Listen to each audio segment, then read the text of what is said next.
Assalamualaikum warahmatullahi wabarakatuh. Alhamdulillahi rabbil alamin. Wassalatu wassalamu ala nabi Muhammad. Naway ang kapayapaan, awa at pagpapala ng Diyos ay nasa inyo. Purihin ng Diyos, Panginoon ng sanlibutan. At ang mga panalangin at ang kapayapaan ay nasa sugo ng Diyos. Nawa ang panalangin ng Diyos at ang kapayapaan ay nasa Kanya. Magandang umaga po dito sa Saudi Arabia at magandang hapon naman po dyan sa atin sa Pilipinas. This is 9 days na po tayo na fasting. Salam po dun sa mga medyo nanghihina na, kaya natin yan. Lagi po tayong mag-pray para mas maging matatag tayo kapag nanghihina po tayo. Inshallah, lagi nating sabihin na la hawla wala quwwata illa billah, or la ilaha illallah wahdahu la syarika lahu, lahul mulku wa lahul hamdu wa huwa ala kulli syai'in qadir, para mapapalitan yung kahinaan natin ng lakas. Inshallah ya Rabbi, gabayan tayo ng Allah subhanahu wa ta'ala hanggang sa matapos ang Ramadan. So, ibig sabihin, nagra-Ramadan kasi pag-aayuno para kay Allah. Hindi po tayo nag-aayuno para sa sarili natin. Tayo bilang mga Muslim ay nag-aayuno para kay Allah.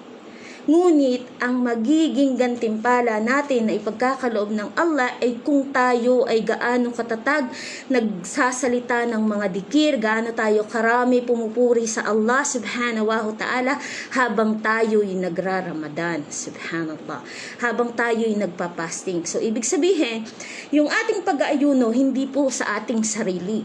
Iyon ay para kay Allah subhanahu wa ta'ala. Hindi po iyon sa atin.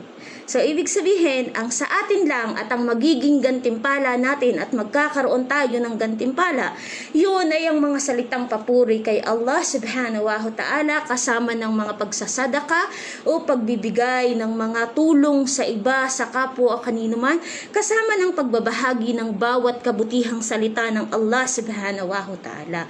Yan ay magkakaroon tayo ng gantimpala sa pagbabahagi sa iba. Ibig sabihin, magbabahagi tayo ng kabutihan. Huwag na huwag tayong magsasalita ng masama sa iba. At kahit pa yung ibang tao, tandaan po natin, ito po'y sa Islam at katuruan sa Islam. Kahit pa ang ibang tao ay magsalita ng masama sa atin, awayin man tayo, saktan man tayo, lagi nating ipanalangin na magiging mabuting tao din sila. Subhanallah. Kung ang pagpapanalangin natin sa kanila ay magiging kabutihan nila, ibig sabihin, yung bawat ipinanalangin natin patungkol sa kanila, kahit pa sila ay masama sa atin, ay magiging kabutihan naman natin. Subhanallah. Kaya po doon sa iba, na inshallah ya Rabbi, alisin po natin yung pagiging mataas natin, pagiging arrogante, para tiliin natin yung pagpapakumbaba bilang tayo mga Muslim. Alhamdulillah. Dahil iyan ang napakalaking katuruan sa Islam. Huwag na huwag kang magbibigay ng masamang salita patungkol sa iba, kagaya ng mga backfighting, yung paninirang puri sa kapwa mo, maliban na magsasabi ka ng katotohanan. La ilaha illallah. So, yun. Sa mga hindi po nakakaunawa, kaya sabi ko nga, pa-shoutout daw. So, yung Arabic, hindi ako marunong magbasa ng Arabic. Allah ya Rabbi. So, salam alaikum sister. Ikaw din po biyayaan. Salam alaikum kay Furigay, kay Marlene, Karian, Asiyamina, Abdurrahim Sunyega, Richard Mendraso Lakaf. Alaikum assalam. Kay Asia Mina. So, yun po. At lagi ko pong paalaala sa lahat, yung kapakumbabaan ang number 1 nating paiiralin dito sa mundo. Dahil ang Allah subhanahu wa ta'ala ay hindi nagmamahal. At isa sa mga taong ayaw ng Allah at hindi patatawarin ng Allah subhanahu wa ta'ala ay ang mga taong mapangmataas. Ibig sabihin, ang tingin nila sa sarili nila, sila ang pinakamagaling. La ilaha illallah. Diyan yung mga taong hindi nakikipag kasundo sa mga bagay na kahit tama ay ipipilit nila na sila ay tama kahit mali. Subhanallah. Nandiyan yung mga taong palamura. La ilaha illallah. Astaghfirullahal azim. A'udhu billahi minasyaitanir rajim. Kasama dyan yung mga taong walang pakialam sa nararamdaman ng iba kahit nakasakit na sila. Dahil sila'y meron, ang tingin nila sa sarili nila, sila ang pinakamataas dito sa mundo. Diba? Ano yung pinakakauna-unahang ayaw ng Allah subhanahu wa ta'ala na ang mga tao hindi patatawarin? Yun ay ang pagsamba sa mga Diyos-Diyosan. Shirk. Pagsamba sa mga Diyos-Diyosan na gawa ng kamay ng tao. Ibig sabihin, mga hinubog na kamay, na kahoy. Diba? Na kahoy at ginawang Diyos-Diyosan. Iyan ang mga bagay na hindi patatawarin ng Allah subhanahu wa ta'ala ang mga taong sumasamba sa Diyos-Diyosan. Ngunit kung ipahihintulot ng Allah subhanahu wa ta'ala na maunawaan mo ang katotohanan at ikaw ay magbalik loob, humingi ng kapatawaran kay Allah subhanahu wa ta'ala at unti-unti mong unawain kung ano ang katotohanan, ikaw ay patatawarin niya. Allah ya Rab. La. So ayun po, makikita natin yung mga ipinagbabawal. At kasama na doon, sa pangalawa, yun nga po yung pagiging arugante natin. Pangatlo, yung mga tao o mga nilikha ng Allah subhanahu wa ta'ala na mahilig magsuot ng mga pantalon na lampas sa kanilang sakong. Allah ya Rabbi. Diba? O tingnan nyo kung gaano kaganda ang pagbibigay sa atin ng halimbawa ng Allah subhanahu wa ta'ala dito sa mundo. La ilaha illallah. Naakala ng iba ang pangit ng Islam, mamamatay tao ang Islam. Alhamdulillah. 8 taon akong naging balik Islam simula noong 2014 hanggang ngayon. Ni isang salita wala akong narinig na ikaw ay manakit ng kapwa, sabihan mo sila ng ganito, ganyan. Ngunit kami nagsasabi lamang ng katotohanan na magiging katuruan ng iba, na makatutulong sa kanila. Pero kailanman walang itinuro ang Islam sa akin, la ya Rabbi, na magsalita ka ng masama. Ngunit kami nagsasabi lamang ng katotohanan na maaaring matutunan ng iba. Subhanallah. So, hirap kasi hindi pwedeng lumunok. Kaya ano? So, yun po. Pasensya na. Ayan. Tapos, ano yung pangatlo? Diba sa atin, pag tayo sobrang matataas yung tao, minsan di na natin nakikita, nakakasakit na tayo ng iba. O tapos yung pang-apat na hindi patatawarin ng Allah subhanahu wa ta'ala, yung isang pamilya na kinalimutan ang kanyang pamilya dahil sa kayamanan, dahil sa pagiging mataas, at sa lahat ng meron siya dahil ayaw niyang tumulong sa kabigkis ng kanyang mga pusod. Allahu Akbar. Ang paglimot sa kanyang ina. Meron, totoo po to. Merong halimbawa, ito'y nangyayari. Sana mapahalagahan ng ibang magulang.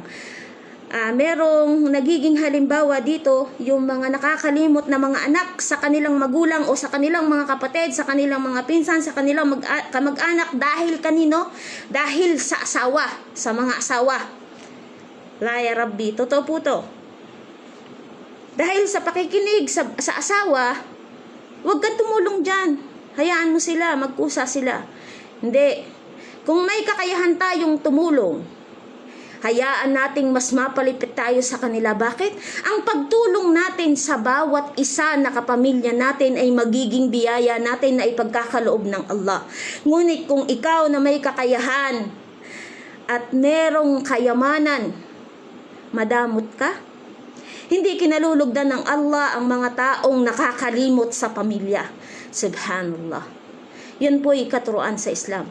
Huwag na huwag ninyong puputulin ang bigkis ng inyong pagmamahalan sa inyong pamilya. Putulin nyo na ang pagmamahal nyo sa inyong kaibigan, ngunit huwag ang pamilya, lalong-lalo na ang ina at ama. Subhanallah. La ya Rab. Sorry. Diba? Kasi kung ikaw, kadalasan na nagiging issue dito, or yung iba na yumayaman, ang gagawin niyan, lalayo. Mas pahahalagahan niya ang iba niyang kaibigan Tayo dito, punta tayo dito, maglakwatsa tayo, ganito, ganyan, magpakasarap tayo. Kasi marami akong pera. Pero yung pamilya niya, hindi niya naalala. Isa yan sa mga ayaw ng Allah subhanahu wa ta'ala dito sa mundo. At maaaring hindi patawarin ng Allah subhanahu wa ta'ala kung hindi ka magbabago. Allahu Akbar. Napakasarap mabuhay dito nang tumutulong ka. Nagbibigay ka ng kawang gawa sa iba. Napakapalad mo na may kakayahan kang tumulong sa iba kumpara sa iba na walang kakayahang tumulong kundi naghihintay lamang ng tulong na magmumula sa atin. Subhanallah. La ya Rabb. La ilaha illallah. So ayun po. Makikita natin yung mga halimbawa na yon na hindi kinalulugdan ng Allah subhanahu wa ta'ala na 5 malalaking kasalanan na ayaw niya sa tao. Ayaw niya sa tao na maaaring hindi patawarin unless kilalanin mo siya ang Allah subhanahu wa ta'ala na nag-iisang Diyos.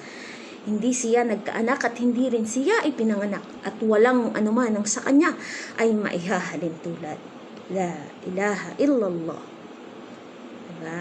Kaya yung mga may asawa dyan, tandaan natin ha, ang buhay sa mundong ito ay parang gulong. Kalimutan mo ang pamilya mo kung anong ginawa mong paglimot sa iyong pamilya ng nakaraang panahon. Ito ay maaaring ibalik ng mga anak mo sa iyo. Kung ano ang nakita ng anak mo sa iyo ay gagawin din sa iyo at mararamdaman mo kung ano ang naramdaman ng pamilya mo nang sila'y kinalimutan mo. Subhanallah. Kaya't huwag kang maging malayo, lumapit ka sa pamilya mo. Huwag kang maging mapangmataas, magpakumbaba ka. Hindi porket mayroon ka, yan ay hindi nababawiin ng Allah subhanahu wa ta'ala. Inshallah ya Rabbi, yung matitigas ang puso sa kanilang mga kamag-anakan, pumunta kayo sa kanila. Alam nyo bang ang paghingi ng ang pagbibigay ng pagmamahal at paglapit sa inyong pamilya ang pinakamaganda sa isang biyaya ng Allah subhanahu wa ta'ala. Bakit? Kasi napakasarap magpakumbaba. Pero ang pagiging mataas, pag bumagsak ka, walang isa mang tutulong sa iyo. Bakit? Dahil mapang mataas ka. Allahu Akbar. Hasbir Allah. Pasensya na po. Meron akong commercial. Laro. So, ayun. Diba? Tapos yung panglima. Ano ang ayaw ng Allah sa panglima na ipinagbabawal sa Islam? Ang sugal, alak, pambababae. Ano pa? Lahat ng klaseng sugal dito sa mundo. Lahat ng masasamang gawa. Kalimutan mo yan, talikdan mo yan. Alam mo ba kung gaano kasarap ang isang lalaki na hindi naninigarilyo? Ang lakas ng pangangatawan. Alam mo ba sa isang lalaki na hindi nagiinom? Ang sarap sa pakiramdam. Ang linis-linis mong tingnan. Ikaw paglasing ka, diba? Halos hindi mo na makita yung daan. Hindi mo alam kung ano na nagagawa mo sa sarili mo. Hindi mo nakikita kung ano bang nangyayari sa katawan mo. Subhanallah. Paglasing ka, binabago ng Satanas ang pagkatao mo. Na doon sa pag-inom mo ng alak, maaaring makagawa ka ng masama na ikasisira ng iyong pagkatao. Subhanallah. Sa Islam, bakit iyan ipinagbabawal? Upang hindi makapinsala sa iyong pagkatao. Saan masama ang Islam? Subhanallah. Alhamdulillah, lagi kong pinagdadasal, inshallah ya Rabbi. Sana po yung alak iban na sa Pilipinas. Allahu Akbar. Talaga po. Ang alak, sugal, sabong, lahat ng klaseng hindi magagandang gawa ng tao. Dahil ito'y nakakapinsala sa inyo, lahat ng gawang iyan ay gawa ni Satanas. At darating ang araw ng paghuhukom ay sasabihin ni Satanas na wala akong kinalaman sa inyo. Dahil ako'y may takot kay Allah subhanahu wa ta'ala, Panginoon ng lahat ng mga nilalang. Kahit si Satanas ay takot sa Panginoon. Ngunit sinusubukan ng tao kung gaano katatag ang pananampalataya. Ikaw ba'y merong iman o wala? O doon sa nagagalit sa akin, totoo lamang po ang aking sinasabi, huwag kang magalit. Dahil lahat ng sinasabi ko'y totoo. Baka hindi mo mabitawan ng pag-aalak mo, iyan ay sarili mo ang magdadala at hindi kami. Kahit pa ikaw ay magalit sa akin, ang sinasabi ko'y katotohanan para din sa iyong kabutihan. Subhanallah.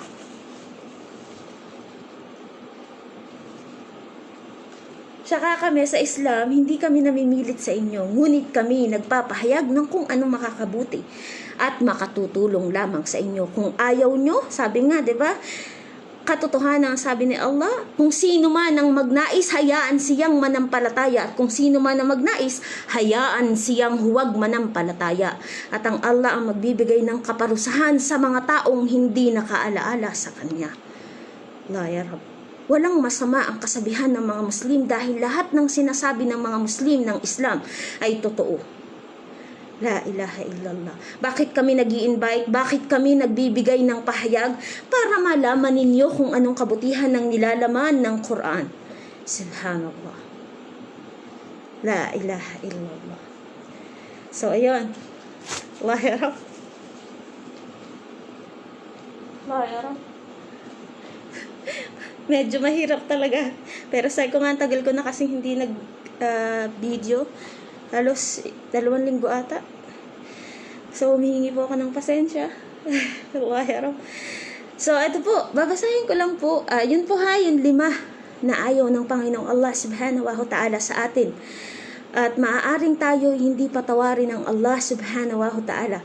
At sabi ko nga, doon sa mga nakikita natin sa mga post ngayon, na halos kulang na lang ilabas ng mga babae ang kanilang mga dibdib, ang kanilang mga cleavage sa katawan, subhanallah, paseksihan, papakita lahat, na hindi ninyo alam, nakapipinsala ito sa inyo na nakapagpapagawa ng temptation sa ibang tao. Paseksihan kayo, hindi nyo alam. Kayo na ang sumusunog sa sarili ninyong kaluluwa. At hindi kami. Ngunit kami nagpapaalaala. Halos wala ka nang makikita ngayon sa Facebook. Kulang na lang. Nakalimutan ng magbra. Allahu Akbar. Astaghfirullah, astaghfirullah, astaghfirullah. Hindi po ako ganoong kaperpekto. Ngunit alhamdulillah, nang ako'y pumasok sa Islam, hindi ko na pinakikita ang katawan ko. Alhamdulillah. At sana, inshallah ya Rabbi, pahalagahan nyo ang sarili nyo. Kung meron mang makakakita sa inyo, ay ang inyo lamang mga asawa. Inshallah. Wala naman tayong dapat patunayan sa iba para ipakita natin ang ating pangangatawan. Subhanallah. Maganda ka na sa paningin ng iyong mga magulang at ng iyong pamilya. Maganda ka na sa tingin ng iyong asawa at sa mata ng Allah subhanahu wa ta'ala. Allahu Akbar. Kung nalalaman nyo lamang ang halaga ng kabilang buhay, baka napakasarap nyong mahalin ang inyong sarili. La ilaha illallah. La ya Rab.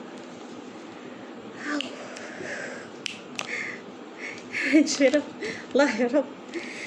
So, ayun po, diba? Nakikita natin dito sa Facebook, talagang kasiraan na eh. Wala, halos wala. Parang laro na lang ba ang buhay? Hindi na nagpapahalaga sa nangyayari sa iba. Pero alam nyo, napakasarap sa pakiramdam na ang daming Kristiyano na nagbabalik Islam. Allahu Akbar. Allahu Akbar. Doon sa patuloy na naninira ng Islam, nagiging baliktad kasi eh. Habang kayo, mga ibang relihiyon, naninira kayo ng Islam sa mga bagay na nakasisira din sa inyo, nababaliktad.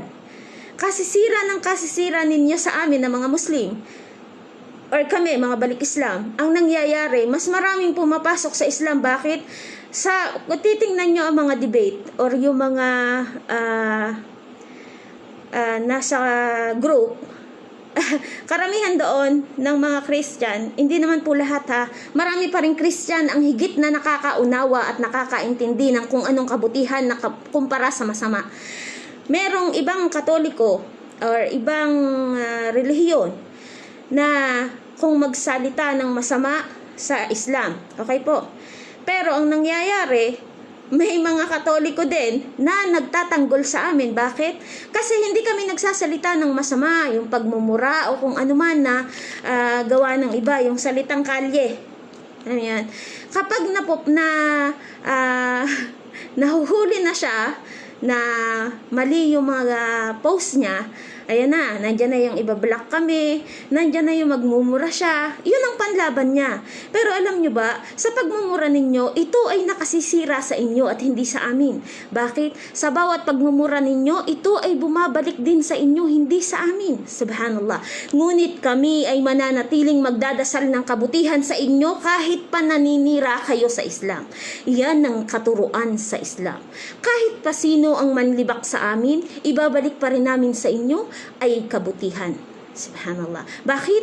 Maaring kapag kami nagsalita ng kabutihan, ikaw ay magiging mabuting mananalita rin.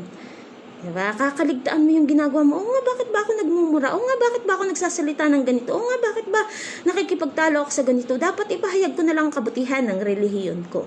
Subhanallah. La ya Rab. So, yun po, ha? Kaya doon sa mga dyan, sa mga galit na galit sa Islam, wag naman. A'udzubillahi minasyaitonirrajim. So ito po, babasahin ko po ang surat An-Najm, ang bituin. Sa ngalan ni Allah, ang pinakamahabagi ng pinakamawain. Ako, Allah, ay nanunumpa sa bituin kung ito ay lumulubog o naglalaho. Ang inyong kasama Muhammad ay hindi naligaw ng landas, gayon din ay hindi nagkamali. At hindi rin siya nagsasabi na sarili niyang pagnanasa tungkol sa relihiyon. Ito ay isa lamang inspirasyon, kapahayagan na ipinahayag sa kanya. Siya ay tinuruan ng Quran ni Gabriel na mataas sa kapangyarihan. Alalaong baga, may matinding lakas na kaloob ni Allah. May kapangyarihan at matinding anyo. Alalaong baga, si Gabriel ay tumambad kay Propeta Muhammad sa kanyang anghel na kaanyuan. Subhanallah. Imagine niyo, si Propeta Muhammad sallallahu alaihi wasallam, isa sa nakakita kay Anghel Gabriel o Gabriel. Subhanallah.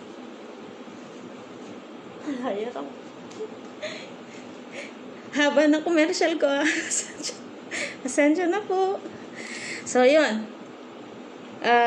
Habang siya Muhammad ay nasa pinakamataas na bahagi ng santinakpan, walang kawalang hanggan. At siya Gabriel ay dumating at lumapit, na ang layo lamang ay tulad ng pagitan ng dalawang binit ng pana, o higit pang malapit. Kaya't si Allah ay nagparating ng kapahayagan sa kanyang alipin na si Muhammad sa pamamagitan ni Gabriel. At ang puso at isipan ng propeta ay hindi kailanman nagpasinungaling sa kanyang nakita. Kayo baga ay nakikipagtalo sa kanya, Muhammad, hinggil sa kanyang nakita sa sandali ng Miraj, ang pagpanhik ng propeta sa ibabaw ng 7 kalangitan. Subhanallah. Katotohanan ng kanyang Muhammad, nakita siya Gabriel sa pangalawang pagkakataon sa Sidratul Muntaha, isang punong kahoy ng lote sa walang hanggang kapaligiran sa 7 palapag ng kalangitan. Nasa tabi nito ay tirahan ng halamanan o paraiso. Subhanallah. Lahayarab. Yang hiya na ako eh. Sensyo na po. Pagmasdan ng punong lote ay naglalambungan bagang mga lambong. Ang paningin ni Propeta Muhammad ay hindi lumihis sa kanan o sa kaliwa, at hindi rin lumagpas sa hangganan na itinagubilin sa kanya. At katotohanan na kanyang Muhammad na masdan ang mga dakilang tanda ng kanyang Panginoon, Allah. Nakita na ba ninyo ang Lat at Usa, dalawang Diyos-Diyosa ng mga paganong Arabo, at ang Manat, ang iba pang Diyos-Diyosa ng mga paganong Arabo, ang pangatlo? Ano, sa inyo ba ang mga lalaki at sa kanya ba ang mga babae? Subhanallah. La ya Rab. La ilaha illallah. La ilaha illallah. Hasbi Allah alayh. Wah. Katiyakang ito ay hindi makatarungan na pagbabaha-bahagi. Ito ay wala nang iba kung hindi mga pangalan lamang na inyong ipinangalan. Kayo at ng inyong mga ninuno na rito ay hindi nagpapanaog si Allah ng anumang kapamahalaan. Sila ay walang sinusunod maliban lamang sa haka-haka at sa ninanais ng kanilang sariling kaluluwa. Kahit na katiyakang dumatal sa kanila ang patnubay mula sa kanilang Panginoon. O ang tao kaya ay magtatamo kung ano ang kanyang ninanais. Datapwat si Allah ang nagmamay-ari ng huli sa ang kabilang buhay at unang buhay sa mundong ito. Subhanallah. La ilaha illallah. La ya Rab. La ya Rab. At maraming anghel sa kalangitan na ang kanilang pamamagitan kay Allah at sa mga tao ay walang matatamo malibang pahintulutan ni Allah sa sino mang kanyang maibigan at kinalulugdan. Katotohanan sila na hindi sumasampalataya sa kabilang buhay ay nagbigay pangalan sa mga anghel ng mga pangalang babae. Samantalang sila ay walang kaalaman dito, sila ay sumusunod lamang sa wala maliban sa haka-haka. At tunay ngang ang haka-haka ay hindi makapananaig sa katotohanan. La ya Rabbi. Kaya't inyong talikdan o Muhammad, siya na tumatalikod sa aming paalaala, ang Quran at walang ibang hinahangad maliban sa buhay sa mundong ito. Ito lamang ang hangganan ng kanilang karunungan, katotohanan ng iyong Panginoon ng tunay na nakakaalam sa kanya na naliligaw sa kanyang landas. At ganap niyang talastas, siya na tumatanggap ng patnubay. Subhanallah. La ya Rab. La ya Rab. Sila. Tunay ngang si Allah ang nag-aangkin ng lahat ng nasa kalangitan at nasa kalupaan upang kanyang mabayaran sila na gumagawa ng kasamaan ng ayon sa kanilang ginawa. Alalang baga ang parusahan sila sa impyerno at magantimpalaan niya ang mga gumagawa ng kabutihan sa pinakamainam. Alalaang baga sa paraiso. Subhanallah. O, diba? Nakita natin yung choices. Gumawa ka ng kabutihan at pag-alaala sa Panginoong Allah, ipagkakaloob niya sa iyo ang paraiso. Ngunit kung ikaw ay gagawa ng kasamaan, lahat ng uri ng kasamaan dito sa mundo, kasama ng pagiging mataas sa sarili mo, lahat ng iyan ay ipagkakaloob ng Allah sa iyo na kaparusahan sa kabilang buhay, sa impyerno. Subhanallah. So kaya kami nagpapaalaala para makahila kami sa tao, para makaalaala sa kanyang Panginoon, aming Panginoon at Panginoon ng sangkatauhan. Allahu Akbar. Kung titingnan po natin, sample na lang po, ang pangalang Jesus, sa Jesus, sa English or sa Hebreo, sa Arabic, Isa yun. Tingnan nyo, may pangalan ng tao. Jesus, minsan ginagawang Jesusa. Diba? Hindi Diyos yun. Pero ang Allah, nag-iisa. Walang pangalan na katulad ng Allah. Nag-iisa po. Walang pangalan sa tao, sa nilikha ng Allah subhanahu wa ta'ala na may pangalang Allah, bukod tanging ang Allah. La ilaha illallah. Pero ang Jesus na sinasamba ng iba, ginawang Jesusa, ginawang Jesus, lahat ng klase. Siguro may 1 milyong Jesus dito sa mundo na tinulad ang pangalan ni Jesus dahil siya'y tao lamang. Iyon ay pangalan ng tao, ikumpara sa pangalan ng Allah subhanahu wa ta'ala na walang katulad. La ilaha illallah. Kaya kahit po anong gawin natin, hindi magkakatulad si Propeta Jesus at ang Allah subhanahu wa ta'ala. Yun nga lamang, si Propeta Jesus ang ating hinihintay sa araw ng muling pagkabuhay. La ilaha illallah. Ganyan namin pinahahalagahan si Propeta Jesus, kahit hindi namin siya maaaring siraan.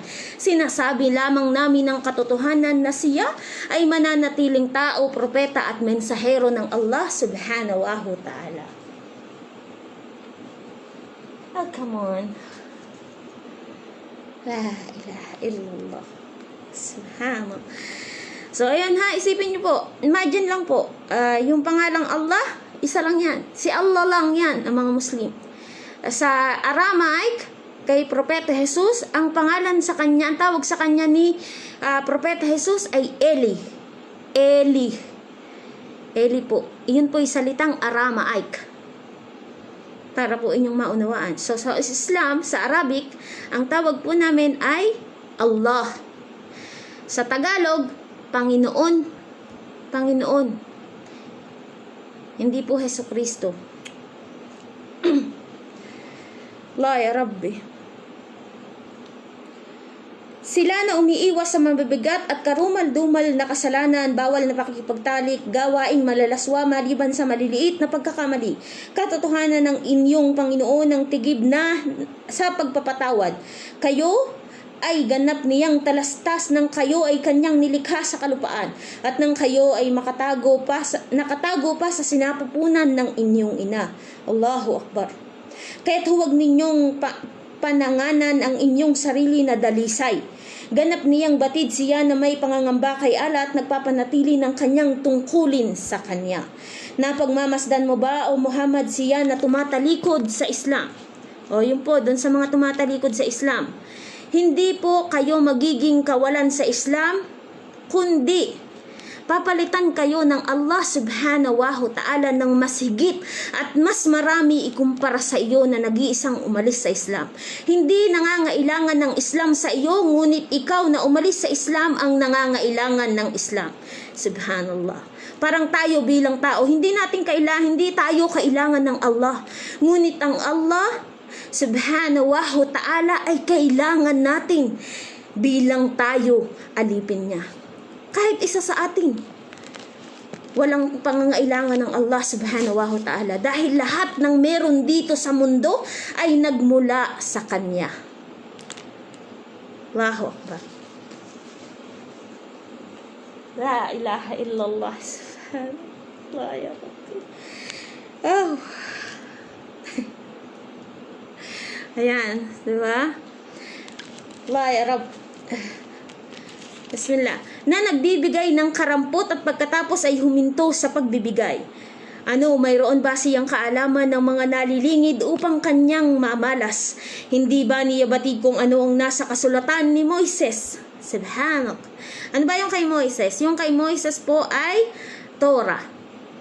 Mga batas. Kasama doon yung 10 kautusan ng Allah subhanahu wa ta'ala na kauna-unahan ay huwag kang sasamba sa Diyos-Diyosan maliban kay Allah. Diba? Subhanallah. Kung nauunawaan po natin, napakalinaw na sinabi sa 10 kautusan na ipinagkaloob kay Moises, kay Propeta Moises sallallahu alaihi wasallam, na huwag kang sasamba sa Diyos-Diyosan hanggang sa Islam, hanggang sa Muslim, hanggang sa amin iyan ay nakatala. Pero bakit ang tao ginawang business ang rebulto? Diba? Kung wala kang 500 piso, hindi ka magkakaroon ng rebulto, hindi mo may pasok sa bahay mo yan kasi kailangan mong bumili. Diba? Ang daming naglalakad na rebulto, binibenta ng tao. Kung wala kang rebulto, hindi ka magkakaroon nito. Kung wala kang pera, hindi ka magkakaroon nito.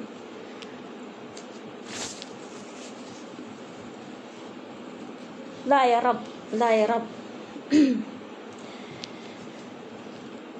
At ni Abraham na tumupad at nagparating ng lahat ng mga ipinag-utos ni Allah sa kanya, na nagtatagubili na walang sino man na nagdadala ng pasanin ng kanyang kasalanan ang maaaring magdala ng pasanin kasalanan ng iba. So ayan po, ito pa isang sample na si Propeta Jesus kailanman ay hindi tumubos ng kasalanan ng isa mang tao dito sa mundo sa atin.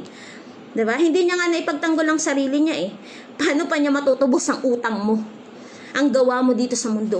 Ang gawa mo ay gawa mo lamang. At ang gawa ko ay gawa ko lamang. Ibig sabihin, halimbawa ikaw umutang ng pera sa pangalan mo. Ang magbabayad nun, ikaw lang. Hindi kami. Bakit? Kasi ikaw lang ang umutang nung at ikaw lang ang may kausap dun sa taong inutangan mo. Walang kinalaman ng iba. Ganyan din ang magiging kaparusahan sa kabilang buhay. Kung anong gawa mo ay siyang babayaran mo. At kung anong kabutihan mo ay siyang magiging gantimpala mo. Subhanallah. Nahirap. Dami kong commercial Pasensya na po.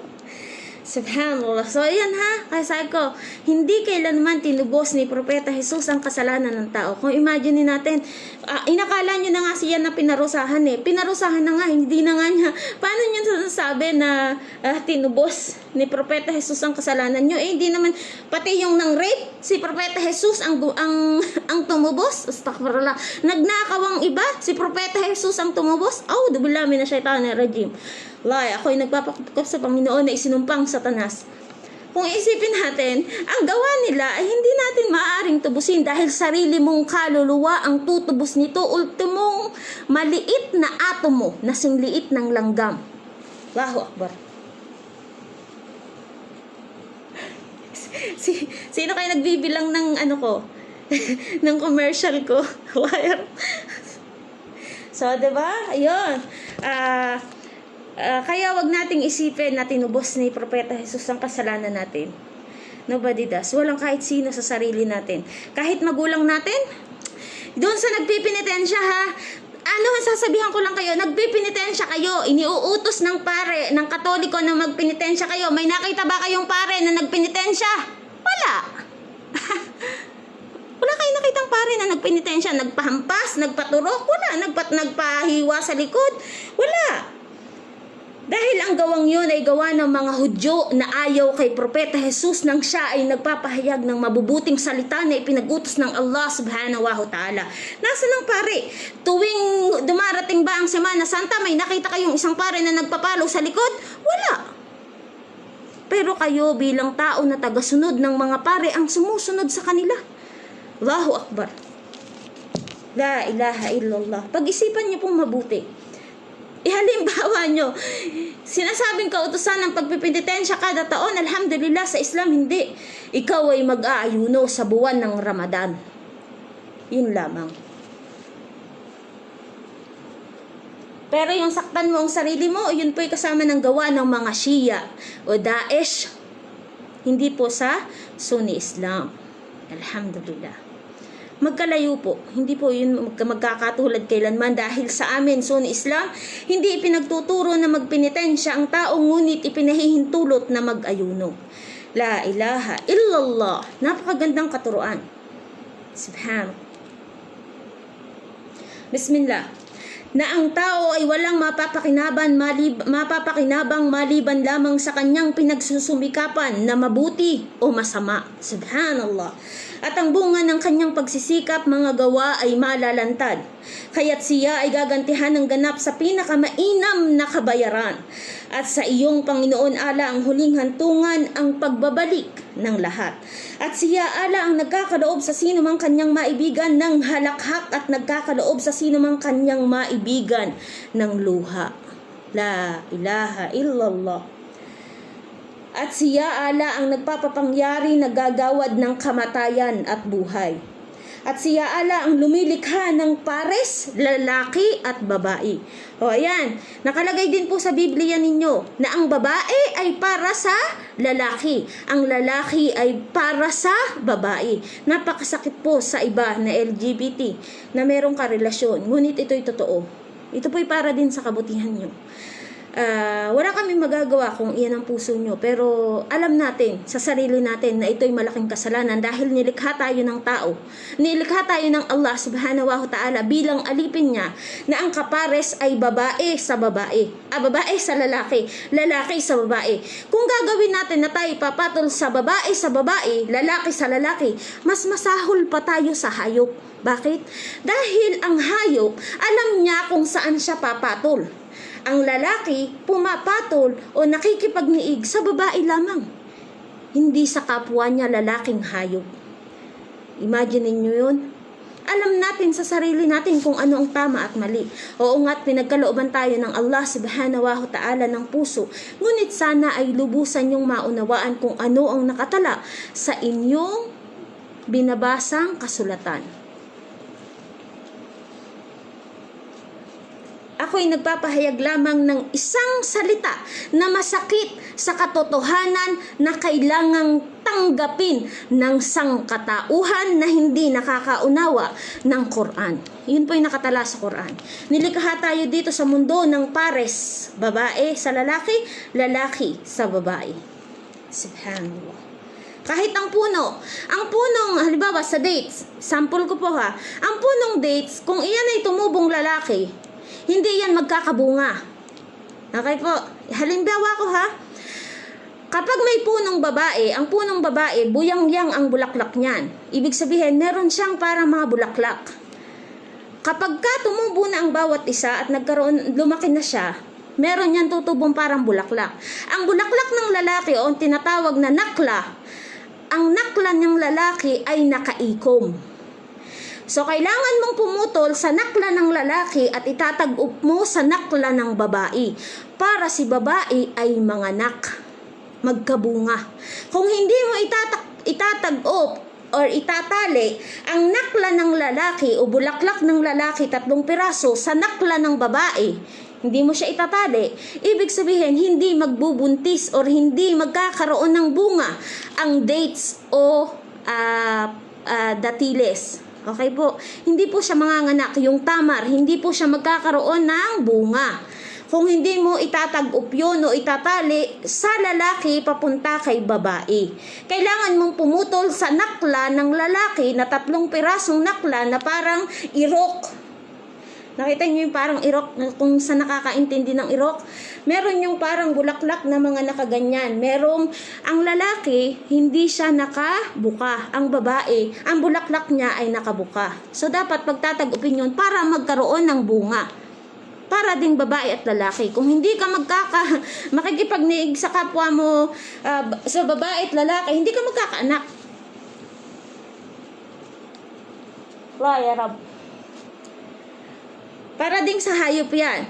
Kung hindi ang lalaki ay papatol sa babae, hindi mabubuntis si babae, di ba? Wala. A'udhu billahi minasyaitanir rajim. Sila. Mula sa nutpa, mga patak ng similya ng lalaki at babae, at inilagay sa sinapupunan, at ipinangako niya ala ang muling paglikha ang pagkabuhay ng patay sa araw ng pagbangon, at siya ala ang nagbibigay ng sagana o karampot na kayamanan at kasiyahan, at siya ala ang Panginoon ng Sirius, ang malaking bituin na sinasamba ng mga paganong Arabo, at siya ala ang nagwasak sa pamayanan ng Aad ng panahong sinauna, at pamayanan ng Tamud, at nilipol niya ang kanilang lahi, at pamayanan ni Noah noong panahong sinauna, sapagkat katotohanan sila ay hindi makatarungan at mapaghimagsik kay Allah at sa kanyang sugong si Noah. O imagine niyo si Noah, ilang taon na buhay dito si Propeta Noah sallallahu alaihi wasallam? 950 years ago. 950 years siyang nabuhay dito sa mundo, subhanallah. Bago siya namatay, 950 years na siya. Pero ngayon ang tao, maraming tao namamatay, hindi na umaabot ng 50. Kasi yung iba karamihan namatay sa alak. Noong unang panahon, walang mga chemical na pinakakain sa katawan ng tao. Puros mga fresh. Imagine niyo, merong propeta na nabuhay ng 650 years. Merong propeta na nabuhay ng 300 years. Allah ya Rab. Diba? Ang pinakahuling propeta, si Propeta Muhammad sallallahu alaihi wasallam, nabuhay siya dito ng 63 years. Alhamdulillah. Kasi nung panahon na nandito na, dumami yung mga dito sa mundo. Tsaka ang Allah nga subhanahu wa ta'ala magbibigay sa atin ng edad kung hanggang saan tayo mananatili, di ba? Sabi nga, alam natin kung anong edad tayo dito sa mundo, pero hindi natin alam kung saan at kailan tayo mamamatay. Kaya paghandaan natin yan. Be ready. Diba? Nakikipaglibing tayo sa ibang tao, nakikita natin sila pag inilibing sila, diba? Inihahatid natin sila sa huling hantungan nila, o nakikita ng ating mga asawa kapag sila inihahatid. O sa araw na namatay siya, ito'y nalalaman natin. Paano isang araw kung tayo na ang itatali sa puting kumot? Ano ang gawa mo dito sa mundo? La ilaha illallah. Tsaka doon sa iba nagtatanong, magkaiba po ang paglilibing ng Muslim sa amin at tsaka ng Katoliko. Sa amin po, hindi kami maaaring galawin, hindi po pwedeng kunin ang dugo namin dahil kami pag namatay ng umaga, ililibing po kami bago maghapon. Subhanallah. Yan po ang kautusan sa Islam. Tas alhamdulillah, di ba? Namatay na ako, malinis, paliliguan lang ako, dadasalan, ililibing. Alhamdulillah. Hindi yung namatay ka na, papatayin ka pa ulit. La ilaha illallah, astaghfirullah, astaghfirullahaladzim. Inshallah ya Rabbi, ipagkaloob ng Allah subhanahu wa ta'ala sa aking buong pamilya ang Islam. At unti-unti kong ipinapaunawa sa aking mga kapatid na lalaki, kapatid na babae, sa mga anak kong lalaki, anak kong babae, ang kabutihang katuruan ng Islam, subhanallah. La ilaha illallah.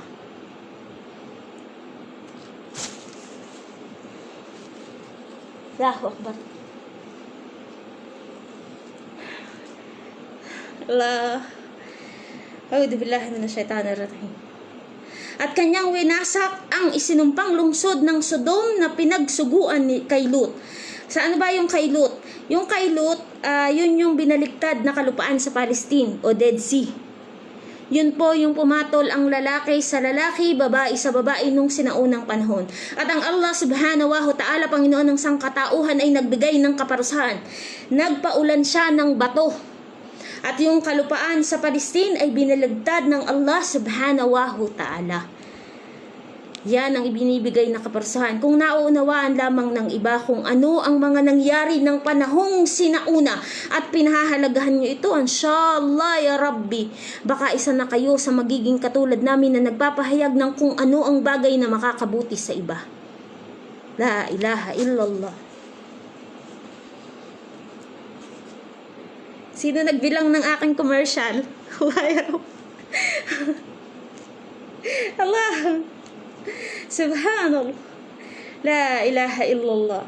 At kanyang tidabunan ito ng panabon, alalaong baga ng kaparusahan ng pinaulan ng bato. Yun yung kay Propeta Lut. Nang ang kanyang mga tao kasama ang kanyang asawa, makikita nyo meron doong isang bato na style ay babae na nakatindig. Yun ay asawa ni Propeta Lut. Subhanallah.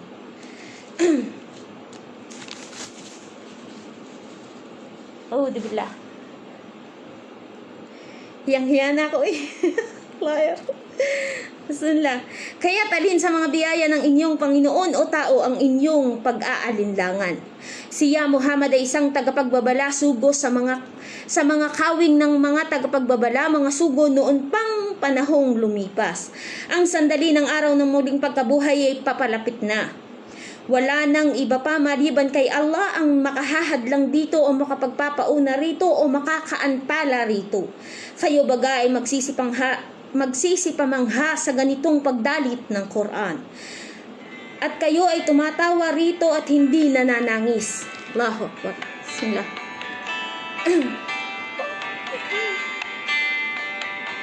Allah. Na nag-aaksaya ng inyong mahalagang buhay sa makalupang paglilibang at mga kasayahan tulad ng pagtanda at pagsayaw. At kayo ay magpatira pa kay Allah at sambahin lamang ay tanging siya. So, sila alay. Wa ya Rabb. So, ayun po.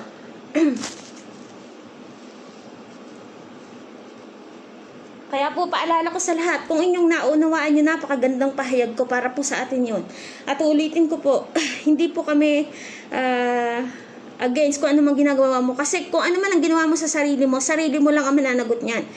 Kung sa tingin mo, tama ang ginagawa mo, it's up to you. Hindi ka namin pipilitin. Ngunit kami ay mananatiling magbabahagi ng kung ano ang bagay na makakabuti sa iyo. At yun lamang po. At inshallah ya Rabbi, may natutunan kayo sa aking ipinahayag na mensahe para sa ating lahat. Ito po ay para sa lahat, hindi lang po para sa aming mga Muslim. Ito ay para maunawaan din ng iba. Katotohanang ako ay isa sa mga taong uunawa sa mga hindi pa nakakaunawa ng Islam. Bakit? Dahil katotohanang ako ay nagmula sa itinatapakan ninyo noong ako ay Katoliko pa.